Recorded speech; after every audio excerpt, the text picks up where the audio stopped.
আজকের ভিডিওতে আমরা গ্রামাণবিক আয়তন বা মোলার আয়তন কি সেই সম্পর্কে আলোচনা করব, কিন্তু তার জন্য তোমাদের প্রথমে দুটো টার্ম সম্বন্ধে জানতে হবে, একটা এসটিপি আর একটা সিমিলার টার্ম এনটিপি। তো এসটিপি কথাটার পুরো অর্থ কি? এসটিপি কথাটার পুরো অর্থ হলো standard temperature and pressure. S for standard, T for temperature, P for pressure. Bangla মানেটা এরকম বলতে পারি, এসটিপি হলো প্রমাণ উষ্ণতা এবং প্রমাণ চাপ। প্রমাণ উষ্ণতার মান কত? 0°C বা 273 কেলভিন। আর প্রমাণ চাপ হচ্ছে 76 সেন্টিমিটার পারস্তম্ভের চাপ, বা যেটাকে আমরা 1 বায়ুমণ্ডলীয় চাপও বলতে পারি। অর্থাৎ এসটিপি কথাটার মানেই হলো প্রমাণ উষ্ণতা ও প্রমাণ চাপ। একটা সিমিলার টার্ম এনটিপি। এনটিপি কথাটার মানে হলো ন্যাচারাল টেম্পারেচার অ্যান্ড প্রেশার, যেটা বাংলা হচ্ছে স্বাভাবিক চাপ ও উষ্ণতা। তো এসটিপি আর এনটিপি কিন্তু ভ্যালুগুলো একটু ডিফারেন্ট হয়, কিন্তু অঙ্কের ক্ষেত্রে বা প্রশ্নে কোনো কোনো ক্ষেত্রে এসটিপি আর এনটিপি কে একই অর্থে ব্যবহার করা হয়, কিন্তু এই দুটোর মান স্লাইটলি ডিফারেন্ট হয়। তো এটা খেয়াল রাখবে, প্রশ্নে এসটিপি থাকুক বা এনটিপি থাকুক, তুমি এসটিপি থাকলে যেভাবে করতে, এনটিপি থাকলেও একই রকম ভাবে অঙ্কগুলো করবে। আমরা এরপরে দেখবো অঙ্কগুলো কিভাবে আসছে। এবার গ্রামাণবিক আয়তন বা মোলার আয়তন বলতে কি বুঝি, এই সংজ্ঞাটা কিন্তু খুবই ইম্পর্টেন্ট, কারণ এই চ্যাপ্টারে মূলত আণবিক ভর বা পারমাণবিক ভর আর এই গ্রামাণবিক আয়তন বা মোলার আয়তন এই সংজ্ঞাটা মূলত পরীক্ষাতে আসে। আর এটা কিন্তু তোমাদের মাধ্যমিকেও আছে, কারণ মাধ্যমিক 2019-এও কিন্তু এই সংজ্ঞাটা লিখতে দিয়েছিল গ্রামাণবিক আয়তন বা মোলার আয়তনে, সেই জন্য এই সংজ্ঞাটা তোমাদের জন্য খুব ইম্পর্টেন্ট। তো সংজ্ঞাটা প্রথমে দেখি, দেখো গ্রাম আণবিক আয়তন বা মোলার আয়তন। তো যেহেতু এখানে আণবিক আয়তন আছে, তো আণবিক থেকে এসছে অণু থেকে, তার মানে এখানে মৌলিক বা যৌগিক উভয় পদার্থের ক্ষেত্রে প্রযোজ্য হবে। কিন্তু এই পার্টিকুলার সংখ্যাটা কিন্তু শুধুমাত্র গ্যাসীয় পদার্থের ক্ষেত্রেই প্রযোজ্য। তো সংখ্যাটা দেখা যাক কিরকম। তো মোলার মানে আমরা কি জানি? আমরা জানি মোল মানে 1 গ্রাম অণু। তার মানে মোলার মানে কি হবে? 1 গ্রাম অণুর আয়তন। কখন? যখন উষ্ণতার চাপ নির্দিষ্ট থাকবে। তো এইভাবে সংখ্যাটাকে সহজ করে মনে রাখবে। মোলার মানে হলো 1 গ্রাম অণুর, তো মোলার আয়তন মানে হচ্ছে 1 গ্রাম অণুর আয়তন। কখন? না যখন উষ্ণতার চাপ নির্দিষ্ট থাকবে। এটাকে বড় করে লিখেছি যে কোনো নির্দিষ্ট উষ্ণতায় ও চাপে 1 গ্রাম অণু মৌলিক বা যৌগিক গ্যাসীয় পদার্থের আয়তনকে ওই পদার্থের গ্রামাণবিক আয়তন বা মোলার আয়তন বলা হয়। অনেক সময় টেক্সট বইগুলোতে দেখবে যে মৌলিক বা যৌগিক এটা লিখে না, শুধু পদার্থ লিখে দেয়, যেহেতু এখানে আণবিক কথাটা ব্যবহার করেছে সেই জন্য দুটোই লেখা দরকার। তো এটা হচ্ছে সংজ্ঞাটা। এবার এখান থেকে আর কি কি প্রশ্ন দেয় দেখো, এখানে লিখেছি 1 নম্বরে যে মোলার আয়তনের মান উষ্ণতা ও চাপের উপর নির্ভর করে। সেটা আমরা দেখতেই পাচ্ছি যে মোলার আয়তনের ক্ষেত্রে আমরা নির্দিষ্ট উষ্ণতাও লিখেছি আর নির্দিষ্ট চাপও লিখেছি। তো এটা তোমার একটা প্রশ্ন আসতে পারে যে মোলার আয়তনের উল্লেখ করার সময় আমরা নির্দিষ্ট উষ্ণতা ও চাপের উল্লেখ করি কেন, বা মোলার আয়তনের সংজ্ঞাতে উষ্ণতা ও চাপের উল্লেখ করা হয়েছে কেন। তার উত্তরটা কিভাবে বলতে পারবো আমরা? দেখো, যদি উষ্ণতা বা চাপ পরিবর্তিত হয় তাহলে গ্যাসের আয়তনও পরিবর্তিত হবে। আয়তন কেন বলছি? কারণ সংজ্ঞাতে আমরা মোলের আয়তনের অর্থাৎ কথা বলছি। তো যদি গ্যাসের উষ্ণতা ও চাপ পরিবর্তিত হয় তাহলে কিন্তু কোনো গ্যাসের আয়তনও পরিবর্তিত হবে। আমরা জানি উষ্ণতা বাড়লে কি হবে? গ্যাসের আয়তন বৃদ্ধি পাবে, কারণ অণুগুলো প্রসারিত হবে। আর চাপ বাড়লে কি হবে? গ্যাসের আয়তন কমে যাবে, তার কারণ অণুগুলো সংকুচিত হবে। তো যেহেতু উষ্ণতা বা চাপের পরিবর্তনে গ্যাসের আয়তনের পরিবর্তন হচ্ছে, সেই জন্য মোলার আয়তনের সংজ্ঞায় উষ্ণতা এবং চাপ নির্দিষ্ট করা হয়েছে বা উল্লেখ করা হয়েছে। এখান থেকে দুই রকম প্রশ্ন আসতে পারে, যে কেন উল্লেখ করা হয়, আর একটা বলতে পারে যে মোলার আয়তনের মান উষ্ণতা ও চাপের উপর নির্ভর করে কেন। এইটা বললে কি বলবো? এটা বললেও আমরা একই রকম ভাবে বলতে পারি যে উষ্ণতার হ্রাস বা বৃদ্ধিতে আয়তনের পরিবর্তন ঘটে, আবার চাপের হ্রাস বা বৃদ্ধিতে অর্থাৎ চাপের পরিবর্তনে গ্যাসের আয়তনের পরিবর্তন ঘটে। সেই জন্য মোলার আয়তনের মান উষ্ণতা ও চাপের উপর নির্ভর করে।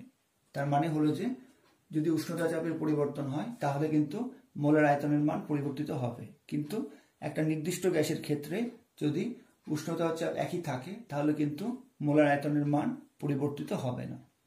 আচ্ছা, এবার আর একটা খুব ইম্পর্টেন্ট কনসেপ্ট এখান থেকে, যে মোলার আয়তন পদার্থের প্রকৃতি বা ধর্মের উপর নির্ভর করে না। তার কারণ সংজ্ঞাটা দেখো, আমি শুধু গ্যাসীয় পদার্থ লিখেছি, যে কোনো মৌলিক বা যৌগিক গ্যাসীয় পদার্থ লিখেছি।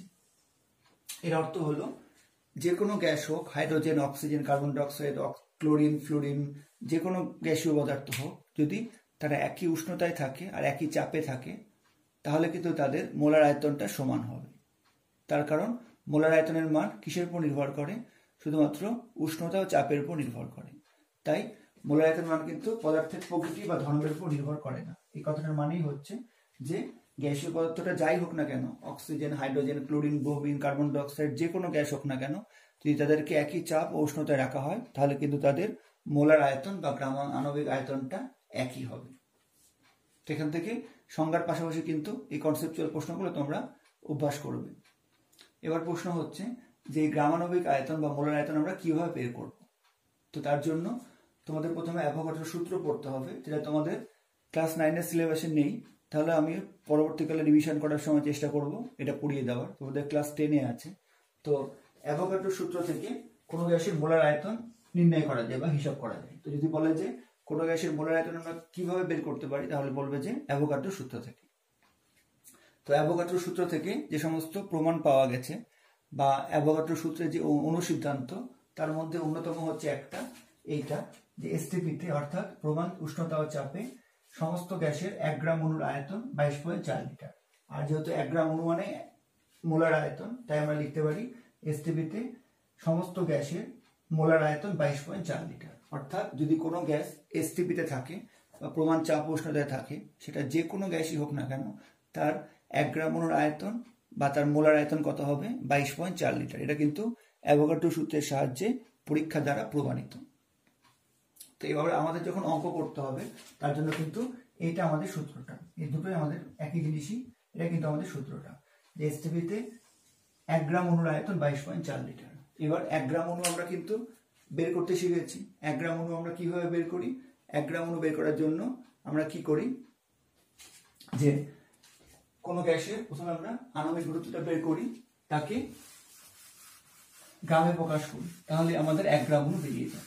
এবার ধরো তোমাকে এটা দিয়ে অঙ্ক দিল, এরকম এটা দিয়ে আমরা অসংখ্য অঙ্ক করবো এরপরে আমরা যে সমস্ত অঙ্ক করব সেগুলো সমস্তই মূলত আয়তন সংক্রান্ত হবে।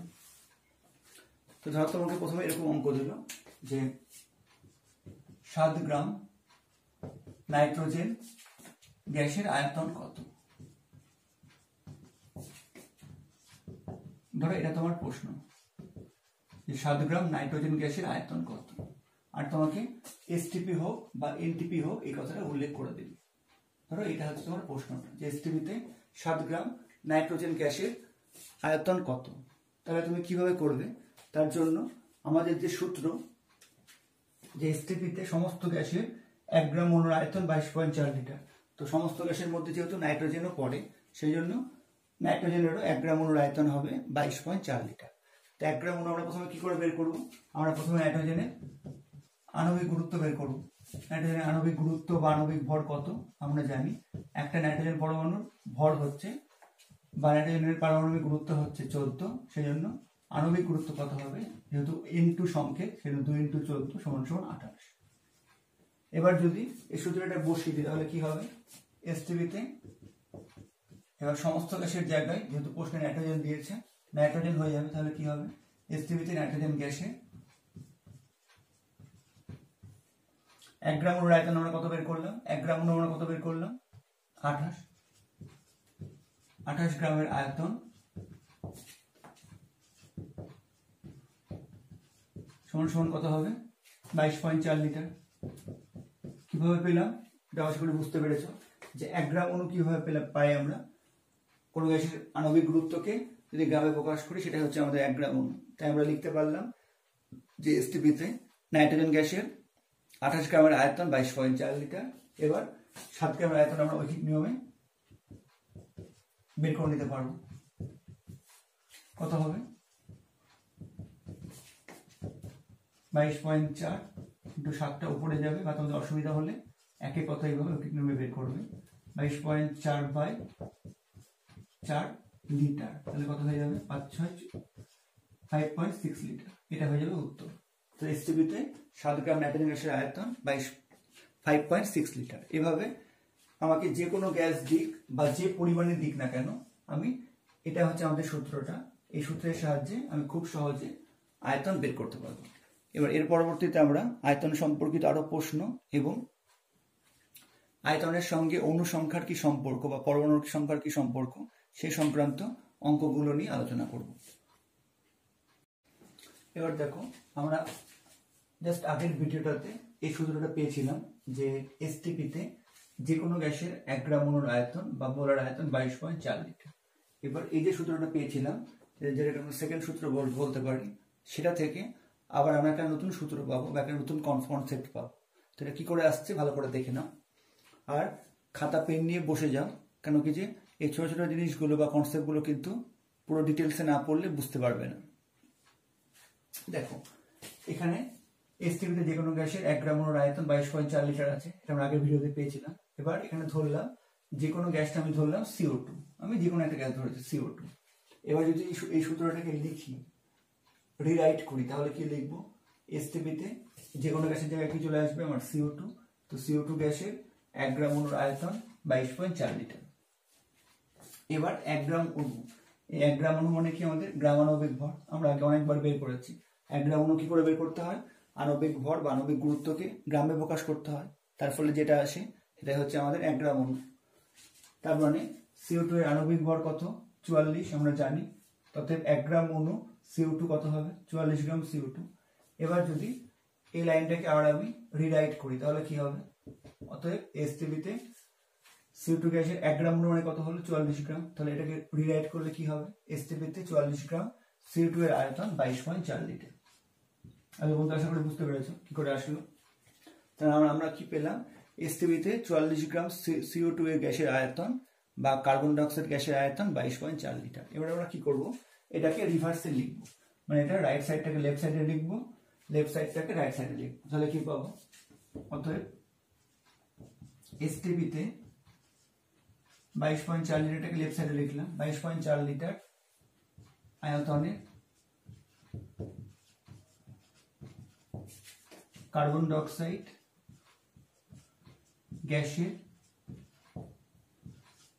ভর সমান 44 গ্রাম।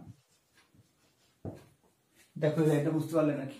এটাকে আমি ঘুরিয়ে লিখলাম। এসটিপিতে ধরো আগে থেকে ছিল কমন 44 গ্রাম CO2 এর আয়তন 22.4 লিটার, এটাকে ঘুরিয়ে লিখলাম যে এসটিপিতে 22.4 লিটার আয়তনে কার্বন ডাইঅক্সাইড গ্যাসের ভর 44 গ্রাম। ঠিক আছে, বুঝতে পেরেছো? এবার দেখো, এখানে যে 44 গ্রাম লিখেছি, তো 44টা কি? এখানে 44টা কি? কার্বন ডাইঅক্সাইডের আণবিক ভর। তার মানে এটা হচ্ছে কত আয়তনের সঙ্গে সমান হয়েছে? 22.4 লিটারের সঙ্গে। তার মানে আমি কি বলতে পারি যে 22.4 লিটার যে কোনো গ্যাসের আয়তন যদি এসটিপিতে হয়, তো সেই আয়তন গ্যাসের ভর কত হবে? 44 গ্রাম। আবার বলছি, যদি কোনো গ্যাসের এসটিপিতে আয়তন হয় 22.4 লিটার, তবে সেই আয়তনের গ্যাসের ভর কত হবে? 44 গ্রাম। এখানে 44টা কি? কার্বন ডাইঅক্সাইডের আণবিক গুরুত্ব। তার মানে আমাকে যদি কোনো প্রশ্নে কোনো আয়তন দেওয়া থাকে আর আমাকে আণবিক গুরুত্ব বের করতে বলে, তাহলে আমি কি করব? 22.4 লিটারের আয়তনটা বের করব। তাহলে সেটা কি পেয়ে যাব? আমি গ্রাম আণবিক ভর। সেখান থেকে গ্রামটা বাদ দিলে আমি কি পেয়ে যাব? আণবিক গুরুত্ব। আবার বলছি, যদি কোনো অঙ্কের প্রশ্ন তোমাকে কোনো আয়তনের উল্লেখ থাকে আর তোমাকে আণবিক গুরুত্ব বের করতে বলে, তাহলে কি করব? আমি সবসময় 22.4 লিটারের ভরটা বের করব। আমি কি পাবো? গ্রাম আণবিক ভর পাবো। সেখান থেকে যদি আমি গ্রামটা সরিয়ে দিই, তাহলে শুধুমাত্র আমি আণবিক ভরটা পেয়ে যাব। তো এটা কিন্তু আমাদের একটা সূত্র, যে যখনই তোমাকে আয়তন দেওয়া থাকবে আর তোমাকে গ্রাম আণবিক ভর আণবিক ভরটা বের করতে বলবে, তখন আমি কি করব? 22.4 লিটারের ভরটা বের করব। সেখান থেকে গ্রামটা সরিয়ে দিলে যেটা পাবো সেটাই হচ্ছে আমার আণবিক ভর। এবার এখান থেকে কিন্তু বিভিন্ন রকম অঙ্ক দেয়, যেমন একটা অঙ্ক আমি সলভ করে দেখাচ্ছি। এটা খুবই কমন, খুবই ফেমাস একটা অঙ্ক। এটা কি করে করতে হবে এই কনসেপ্টের সাহায্যে দেখে নাও। তো অঙ্কটা এরকম বলতে পারি, অঙ্কটা ধরো এরকম দেওয়া আছে, এসটিপিতে 0.44 গ্রাম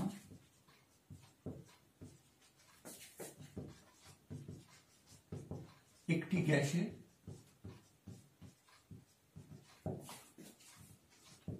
আয়তন 224 সেন্টিমিটার কিউব। আয়তনটা দিয়ে দেওয়া আছে, বুঝতে পারছো। এবার চেয়েছে যে গ্যাসটির আণবিক ভর কত।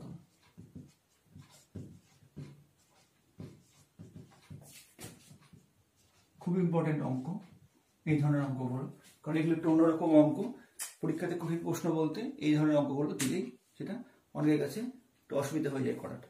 দেখো বলেছে এসটিপিতে 0.44 গ্রাম একটি গ্যাসের আয়তন 224 সেন্টিমিটার কিউব। গ্যাসটি আণবিক ভর বের করতে বলেছে। তবে এখনই যে কনসেপ্টটা পড়লাম, যখনই আমাদের আণবিক ভর বের করতে দিবে আয়তন দিয়ে দিবে, আর যদি আমাদের আণবিক ভর বের করতে দেয় তাহলে আমরা কি করব, 22.4 লিটারের আয়তনটা বের করব। 22.4 লিটার আয়তনের ভরটা বের করব, যেটা বেরোবে সেখান থেকে গ্রামটাকে আমরা বাদ দিয়ে দিব, সেই সংখ্যাটাই হয়ে যাবে আণবিক ভর। কিন্তু প্রশ্নে কিন্তু আমাকে লিটার দেয়নি, সেন্টিমিটার কিউব দিয়েছে। এবার আমরা ফার্স্ট চ্যাপ্টারে পড়েছি যে 1 লিটার মানে কত। আমরা জানি 1 লিটার মানে হচ্ছে 1000 সেন্টিমিটার কিউব বা 1000 ঘন সেন্টিমিটার। তাহলে 22.4 লিটার মানে কত হয়ে যাবে, 22.4 ইন্টু 1000 সেন্টিমিটার কিউব। তাহলে গুণ করলে কত হয়ে যাবে, 22,400 ঘন সেন্টিমিটার। এই সম্পর্কটা আমরা ফার্স্ট চ্যাপ্টারে পড়েছি। তো এবার তোমাকে যদি লিটার দেয় তখন তুমি 22.4 লিটারের ভর বের করবে। যদি তোমাকে সেন্টিমিটার কিউব দেয় তাহলে তুমি 22,400 সেন্টিমিটার কিউবের ভরটা বের করবে। এবার অঙ্ক করার সময় তুমি কি করবে, এটাকে দেখিয়ে দিতে পারো, যেহেতু 1 লিটার সমান সমান 1000 সেন্টিমিটার কিউব, অতএব 22.4 লিটার সমান সমান 22,400 সেন্টিমিটার কিউব দিয়ে এবার তুমি কি লিখবে, যে প্রশ্ন অনুযায়ী, প্রশ্নতে কি দিয়ে দিয়েছে, 1 গ্রাম গ্যাসের আয়তন 224 সেন্টিমিটার কিউব। আমরা ঐকিক নিয়মে গ্রামটাকে ডান দিকে রাখতে চাই, তাহলে কি করব, প্রশ্ন অনুযায়ী 224 সেন্টিমিটার কিউব আয়তনের